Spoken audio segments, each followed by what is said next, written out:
Allowed to have to the audio soundbites. This Chris Cillizza from the Washington Post blog, postpolitics.com.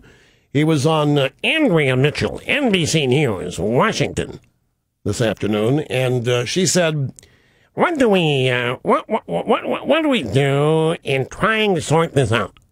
Where, Chris, do you come down?" What he's had at the moment, Andrea, is a relatively united front among conservatives, people like Rush Limbaugh, basically saying this is the mainstream media trying to tear down a conservative. The problem with that storyline and that narrative is that as it becomes clear that he's remembering things he didn't remember 24 hours ago, and let me say, just out of my own personal reflection, it seems to me that these would be moments that you would not forget if there were these allegations made against you. I just don't see it going away anytime soon, Andrew, because of the tack he took. He said, not true, 100% denial. Well, if it's less than 100% denial, even if it's only a 95% denial, there's still room there to ask questions and wonder what really happened. It's fascinating to study this. They're so hoping that there's something there. So hoping that Herman Cain steps in it.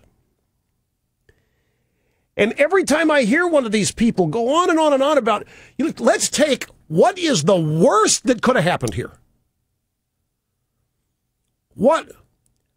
Done what? Done what?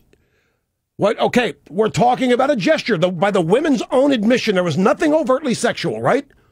So what is the worst thing that could have happened here? Whatever the worst thing is, it pales when you compare it to anything done by Bill Clinton, John Edwards, or Ted Kennedy. Now, where Chris Cillizza is the sense of proportion, you people in media love to talk about the sense of proportion. Where is it in this story?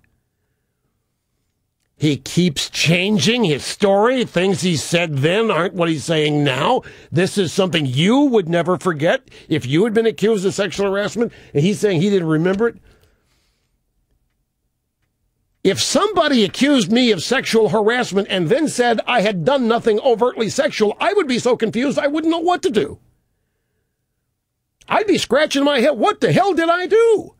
If somebody said I sexually harassed them, but that whatever it was not overtly sexual,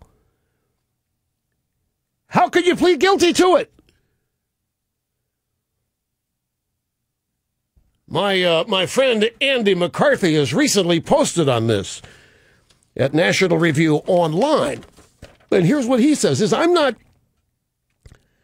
sure how conflicting Herman Cain's statements about this nonsense are, and I frankly don't care.